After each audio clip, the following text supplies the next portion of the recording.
মামার বিকল্প পরিকল্পনা থেকে চলুন আমরা বাস্তবে এবার দৃষ্টি দেই এক ব্যক্তির দিকে যিনি ঈদের কেনাকাটা সেরে রওনা দিয়েছেন বাড়ির দিকে। সারাদিন কিচ্ছু খাননি। তার বাড়ি ফেরার গাড়ি যখন ছাড়ি ছাড়ি করছে তখন তিনি ঢুকলেন এক রেস্তোরাঁয়। কি খাবেন স্যার? ভাত, রুটি, পরোটা, কাবাব, সিঙ্গাড়া, কলিজা, সামোসা, সিঙ্গাড়া? সব কিছু না, ভাত দাও। তরকারি কি আছে? তরকারি আছে আপনার গরু, খাসি, মুরগি, মাছ। গরু দাও। গরু দেশি না বিদেশি?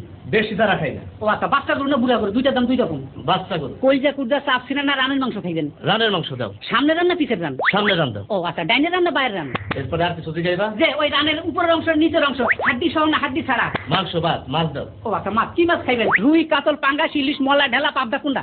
রুই মাছ দাও। দেশি না বিদেশি? ওই মিয়া, একবার কইছি না দেশি তারা খাই না। ঠিক আছে, এইবার কোন জায়গার মাছ খাইবেন? কোন জায়গার মাছ মানে? সাভারের, ভৈরবের, গোয়ালন্দের, আরিসার না কোন জায়গার মাছ খাইবেন? তোমার যেইটা ইচ্ছা দাও। কোন পানির মাছ খাবেন? মিঠা পানি, লোনা পানি, নদীর, বিলের, ঝিলের, খালের না পুকুরের? কোন জায়গার? মিঠা পানির মাছ দাও। মাছের কোন জায়গাটা খাবেন? পেটি, পিঠ, ল্যাঞ্জা না মাথা? পেটির মাছ দাও। ফ্রাই দেবো না ভুনা দেবো? আমি যাই। খাইবেন না স্যার? দূর মিয়া, তুমি যা শুরু করছো, ভাত খাওয়া তো হইবই না। ঈদের নামাজ তো বাড়িতে দেওয়া পড়তো মানুষ না, সারা রাত এইখানে